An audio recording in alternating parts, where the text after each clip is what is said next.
Welcome to Breakfast Central. It's Friday, TGIF. It's day 2 in the month of January, the year 2026. And we've kicked off on a very brighter note. If you're just tuning in, we're saying welcome. My name is Joe Hansen. And today being the last day in the fresh first working week of the month in 2020. That's a mouthful, right? Yes, it is. Anyway, don't forget to stream live. Don't forget we're streaming live. Follow us and drop a comment or two. Gbenga's in the building. Was good. I'm good, brother. Good morning, wherever you're watching across the world. This is Breakfast Central. I am Gbenga Aburowa. In case you just joined the Breakfast Central family, yes, this is where we bring you all the insightful stories, analysis, and happenings across the country with deep expert, subject matter expert analysis on the big stories. And you've made a very good choice by joining us this morning. And we have quite a lot in store for you today. As Joe said, today is the second day of 365 days in 2026. And we're slowly warming into the year. One thing I must say is it's quite unusual. It rained on the 1st of January, and it also rained on the 2nd of January. So I'm wondering what's happening. Is it global warming phenomenon? I think it's the Hamatan. Yeah. The Hamatan is just trying to come out. You said that the last time it rained, but it didn't come. It happens, but there's, funny, there's no Hamatan in Lagos. Yeah. That's the funny thing. There's no Hamatan in Lagos. I'm wondering, how come? Maybe Olive will tell us why. Well, I don't know, Sha, if she she's looking very bright like a weather girl this morning. What's the weather report saying? Good morning and welcome to the weather report on Breakfast Central. This morning, the weather will go at a 23-degree. Well, let's not see ourselves. Welcome to Breakfast Central. Thank you very much for joining me. It's a lot. A lot has happened, and this morning, as we start off, as we wrap up the week and go into the weekend. This is the first weekend, by the way. Yeah, first Friday of the year. First Friday of the year, first TGIF. The IJGBs are just leaving. Some of them are leaving the country. While you also do have a case of people talking about how inflation has eaten deep or had eaten deep on their celebrations, especially for the dirty December. It didn't really look good, trust me, because everyone used the opportunity to see how they could skyrocket the prices and so on. Then the tax reform, which kicked in yesterday, started yesterday, January 1. That's another conversation. But I think the biggest story so far today, Nigerians were expecting that January 2nd, the tint permit would go into action. But the Nigerian police force has come out to say they're suspending it. And they will respect the courts. The law. Yeah, so that's we need more of that. We need more people to follow the law, and especially being a law enforcement agency, much is needed for them. They are meant to uphold the law, and kudos to the Nigerian police for coming out with that statement. And I hope their men and women in all formations across the Federation did get that memo that enforcement has been stalled and they are to maintain status quo as per what the court decided the last time out. So a good one there. A good one. All right, let's start off our wake-up conversation. Let's go straight into it. Don't forget, we're streaming live on all socials. You can drop a comment or two and let us know what you think or your thoughts on each of the stories. Now, beginning yesterday, January 1st, 2026, Nigerian banks began enforcing a new policy that places a tax on interest earned. Take note, interest earned from foreign currency accounts, affecting millions of account holders nationwide. The Central Bank of Nigeria and the Federal Inland Revenue Service, who are implementing the policy, say it is designed to broaden government revenue and bring foreign currency earnings in line with existing tax laws. Under the new law, now the rule is, customers with domiciliary and other foreign currency accounts will have 10% of the interest they earn automatically withheld as withholding tax by their banks before the interest is credited. So critics argue the move could discourage investment and further tighten savings, but here's the key clarification many people are indeed missing. Now, the tax is not on people's deposits or balances. It is strictly on interest earned. Take note. For years, the government has already been deducting 10% withholding tax on interest from Naira savings account, while foreign currency accounts were exempt.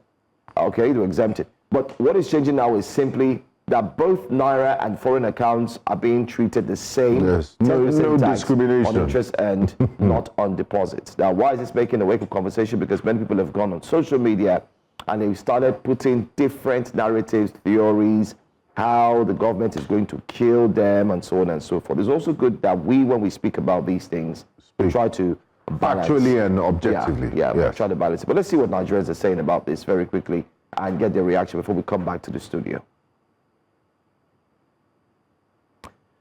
Wala Digest says, this tax, while seemingly negative, could force local investment. With less incentive for foreign currency holding, funds might shift to domestic markets, subtly boosting our economy from within. It's a harsh push, but perhaps a necessary one for local growth. I agree with I Wala really don't Digest. think it's harsh. I mean, it's not affecting the currency itself, the balance. Yeah, or it's the not, money, it's but on the most interest. People, I think it's a because of the form of swift, investment. the quick change. Yeah, okay. Maybe they were not told ahead of time so they could start planning. Anyway, Sean says, no.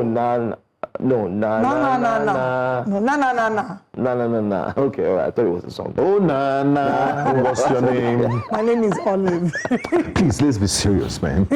Somebody don't collect 50 naira on every bank transaction, all in the name of stamp duty. If to say the government, they always reason to make sure nobody they pour as much as the channels they. Wow, I know. As much as they channel their energy on ways to make money off people, should be for balance.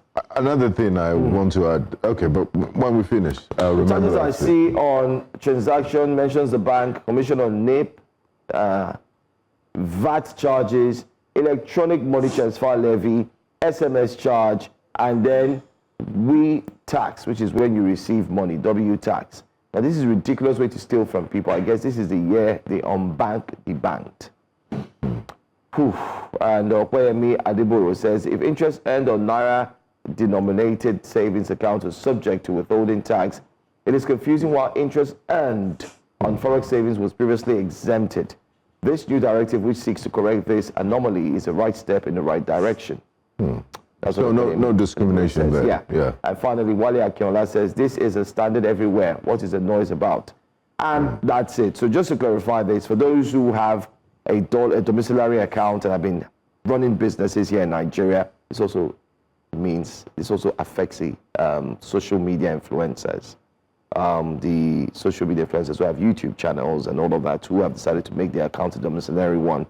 They've not been having the withholding tax taken from, of course, but now it's going to change. So it means they would have to pay that tax as well. And those who invest in the country... That's if they're using Nigerian accounts, I know. Well, that one's safety, And then you also have those who invest in the country, have been investing for years using the domiciliary account. Those who have Airbnbs in Lekki, who, when they get their monies paid, they convert it, they put it in the dollar account rather. All of that will be highly affected. I mean, if it's fair.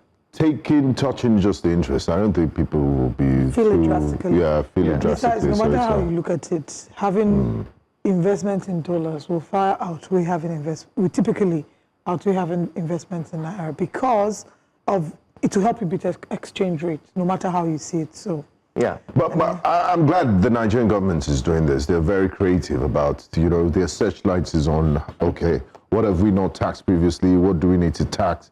This aggressive revenue drive we're seeing. And I really hope that ordinary Nigerians will feel the impact of this renewed vigor and revenue drive. Because all these monies you are making is not for you to increase the amount of cars in the convoys of officials. You need to see, the way Nigerian officials move, their convoys, you think everybody is a president. They are presidents of certain countries that don't. Just look at the IGP of police. Yeah. If you see his convoy, the Director General of the Nigerian Revenue Services, if you see his retinue of aides and convoy, you would think, no, this is presidential. So is this what we're going to be paying taxes for? Are they going to cut their coats according to their size? Are Nigerians going to it should not be according to their size, it should be according to their cost at this point. And I completely hear you, but it's not even just Nigerian politicians, it's also even private sector individuals. They've set an example.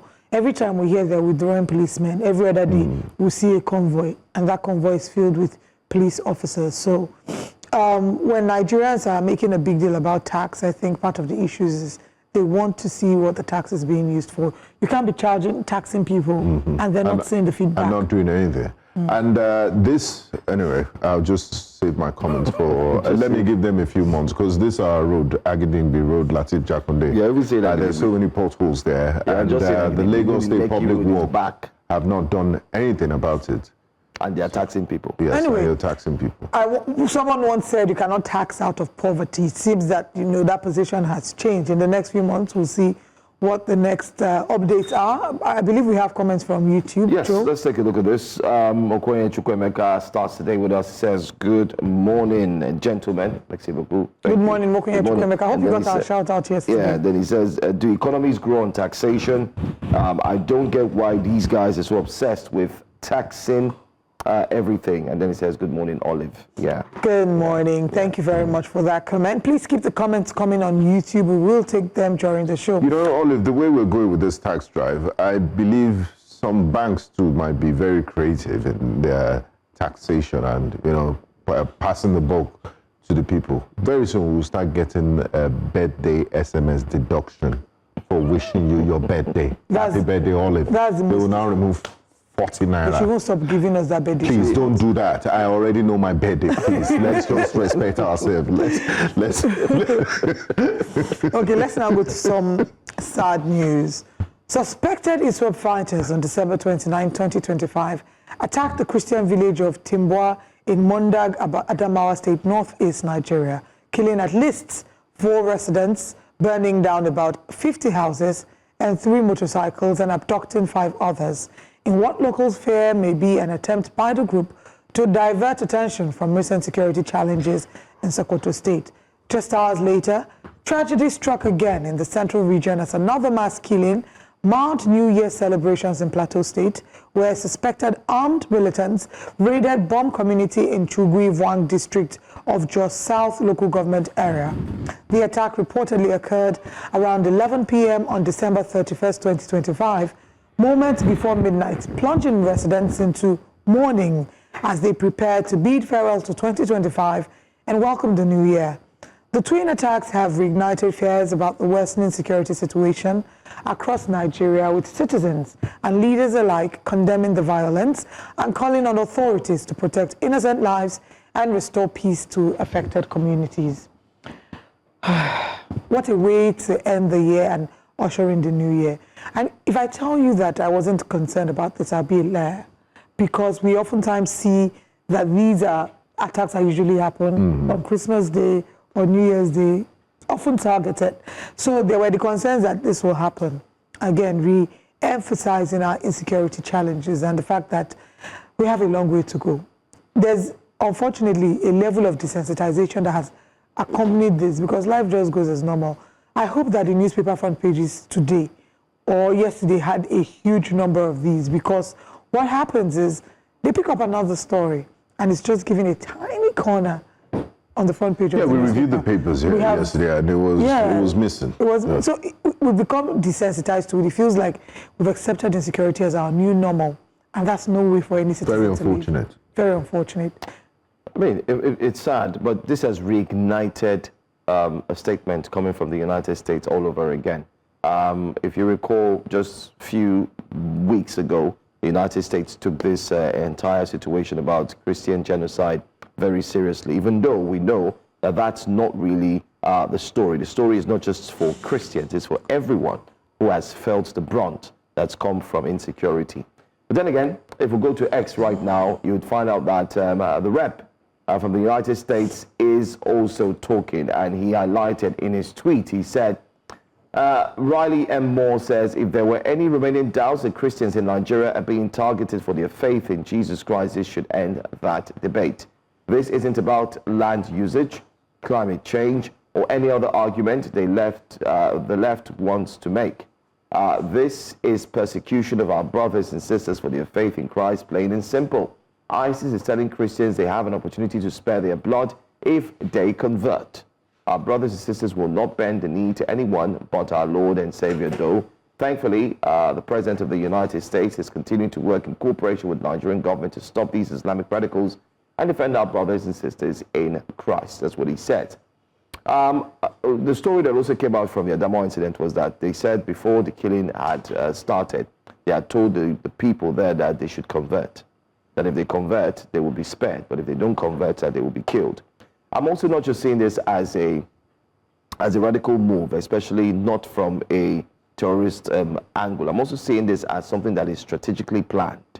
Because obviously you want to continue to remember that whether you like it or not, you'd always have actors, non-state actors, who would want to push a narrative that would eventually affect a current government.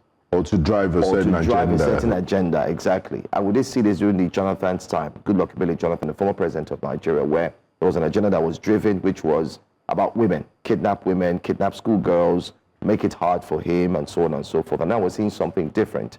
But where we stand is that we're expecting that when reps in America are making comments, the president of America is saying as a commander-in-chief, we as Nigerians, we know that we're our own government officials. Thank you. Yeah. While we're looking forward to see the fight come to an end, we're also expecting that our own people will also come out and own the narrative and speak. You know, that's it. Because these things are happening in your territory. We're not seeing them, and Nigerians elected you as their representatives. Yeah. You need to speak for them. You need to show concern. You need to do something about the situation. And it seems they're so aloof, or I don't know if it stems from silence, arrogance, or just let's bury our heads on the sand and wait for this to pass. I really don't know, but it's unfortunate. There's a silence.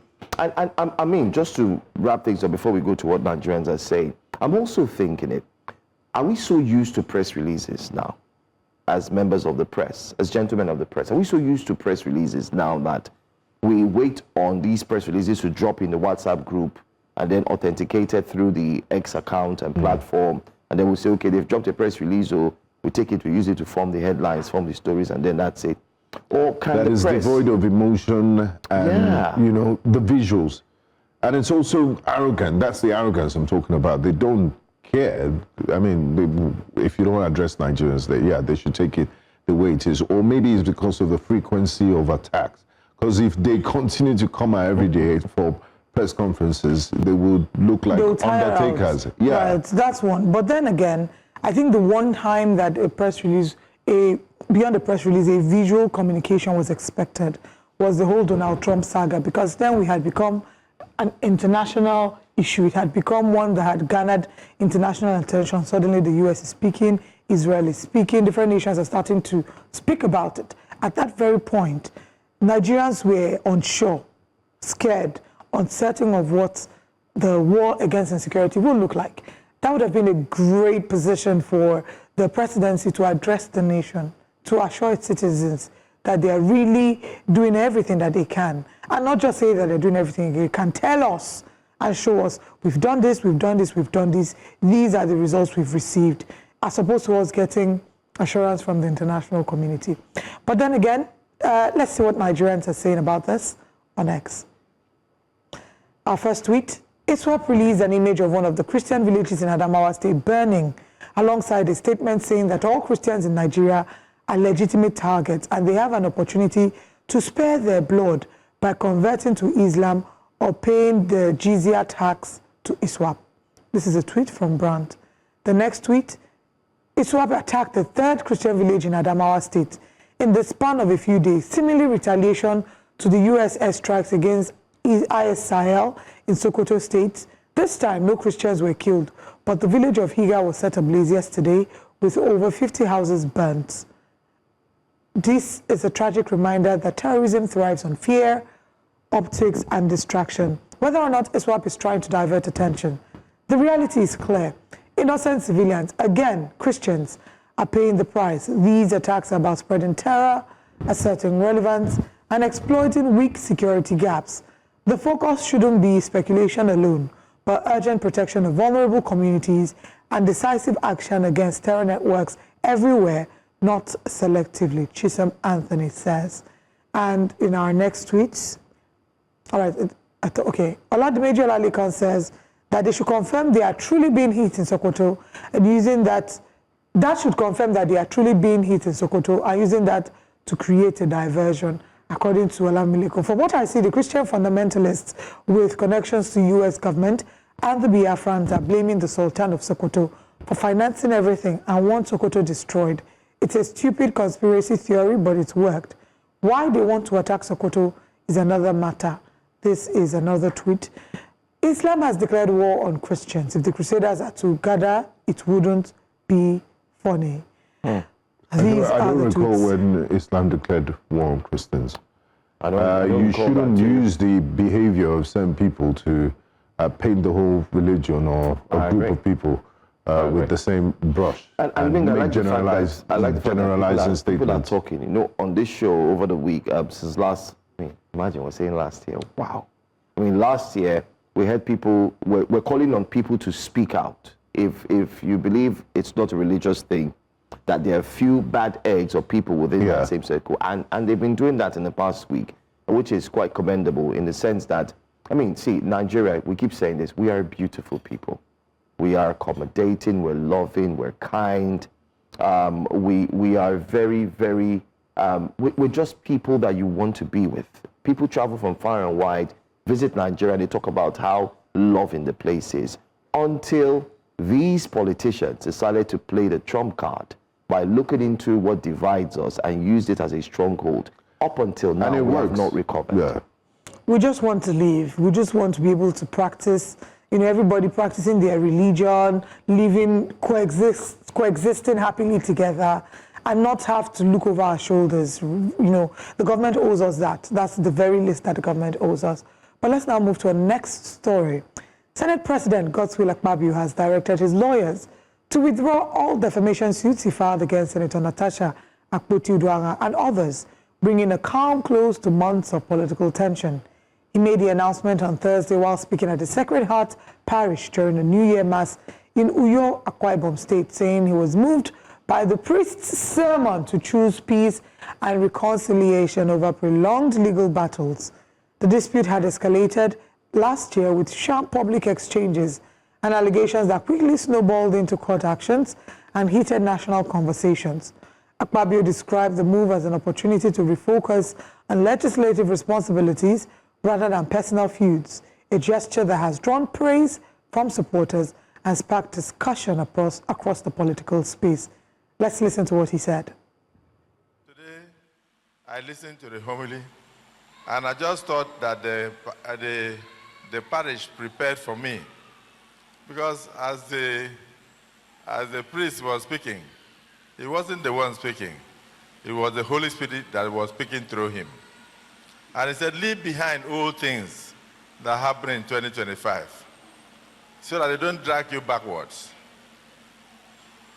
Hatred, avarice, feeling of being defamed, feeling of character assassination, being lied upon. Everything must end here in this church today.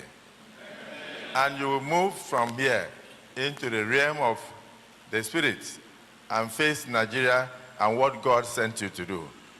I want to assure the priest that I have heard. And because of what you said here,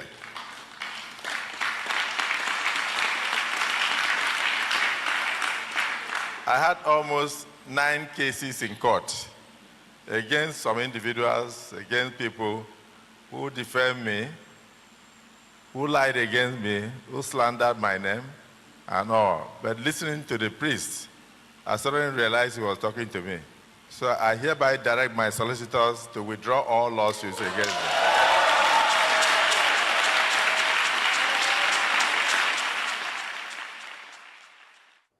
There you have it. Wow. Let there be peace in our hearts, peace in our homes, and peace in the nations of the world. Is that as a song? Then? Yes, and this is what you call New Year, New Me.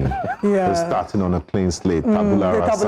Tabula rasa. Thank you, my learned colleague. Wow. But let's head to X and see what Nigerians are saying about this. Nigerians, of course, have reacted beyond the people clapping in church. Okafon Nadozie says, when the priest warned against corruption in several of his sermons, It never occurred to you that he was talking to Okafor, you. do you want him to change his mind and sue you for defamation? Do you want to be the first scapegoat in 2026? What an angle to go from. One possible lesson is that forgiveness and reconciliation can be powerful tools, even in the face of adversity. Senator Akpabio's decision to withdraw the suit shows that choosing forgiveness over litigation can lead to healing and potentially repair relationships. Selah. The next tweet, he was never going to win any of the lawsuits. It's one thing to discontinue the suit against Natasha. It is another thing for Natasha to discontinue hers against him. Nonso Ngonadi says, because they already know that by 2027 she will become an activist like Dino and our former education minister, or should I say minister for education, who performed willfully under OBG. It's not our mama people are talking about, is it? DJ Owoleke says somebody was afraid of the unfolding evidence that might nail the coffin. What a shame. You know, what I can deduce from this is you cannot please human beings. Damned if you do, damned if you don't. Another observation I want to make is I believe the church, we're all equal before God. And I really don't understand why you have the lectern, the podium, with the seal of the Senate President in a church. I mean, this is a church. It's not. It's not a public space. You're not giving a speech in public, and it's not a Senate affair. You're a private individual. You've gone to church to practice your faith. So I don't understand why people know you. You don't need to put a lectern and write seal of the President of the Senate. Let's put These that are video some up of the while you're things talking about it, so we need to do away with in 2026. I like my church. We don't have time for you. Everybody is a regular person treated with that. Yes, we honor people as everyone should be honored, but we need to take away these things where we're giving them extraordinary reverence. You know, politicians are politicians. They're meant to serve us. We put them there to serve us. So by seeing him without that lectern, you don't know he's a Senate president. Why? You know, you can be confused necessary? because he's wearing glasses. So the glasses may make you think that No, it's just some aides Wesley that Snipes. his aides and assistants that have been to Forward. You know, there was an article too forward. written as well about the desecration of the pulpit, and it mentioned some of the issues that has led to what we have in our political space today. And many have said that you cannot but help to point your fingers at the church, because the church is starting to, you know, where I'm going to is, issues are always squashed on the pulpit. Political issues. Why? Remember the Fubara case? Fubara even went to the church just yesterday, and that's where he made mention of, he said something strong yesterday, while Wike had made a statement 2 days ago.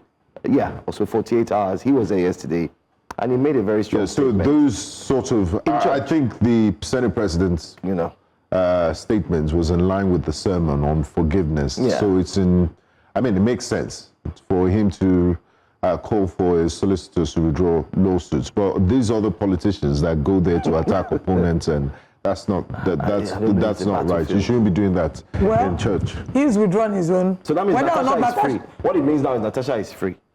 No, Natasha has her own cases against him. No, he has withdrawn. He said he has withdrawn all cases. But Natasha has not yet withdrawn her own. She hasn't withdrawn her own. It was highlighted in one of the tweets. So we will wait to see if Natasha will return the olive branch or will continue in the fight. I don't see how. No, I think she would also forgive. I don't see how. No, I see that. I think what we're going to look at is a fresh Senate. Fresh from the yard, like fresh bread. You know what? Our audience, we're streaming live on YouTube. Go in the chat box and let us know. Do you think that Senator Natasha Akpoti-Uduaghan will reciprocate the olive branch and we also withdraw her own case? You know, his wife, the Senate President's wife, did I think this covers all of them. Okay, as the head of the family. It covers all of them. So as the head of the family has spoken, everybody. But that's really romantic. Everybody needs a partner that will fight for their husband. Or vice versa. Just the way Senator Natasha Akpoti-Uduaghan's husband was supportive. The Senate President's wife, too, was very supportive. And she went a step further by suing. I promise you that today's show is not about relationship and supportive partners. Let's share with you what the headlines are this morning on Breakfast Central. This morning, we'll be analyzing economic outlook as CBN projects 4.49% gains in 2026. ADC faction rejects Peter Obi disowns Enugu registration. That's a faction. Don't mind them. We are collapsing all structures for 2027 victory. Wike vows. Kanem-Borno Heritage Celebration fosters peace among nations in Maiduguri. And we'll review the newspaper front pages this morning on Breakfast Central with our analysts as well as with you when we open the phone lines. Join us.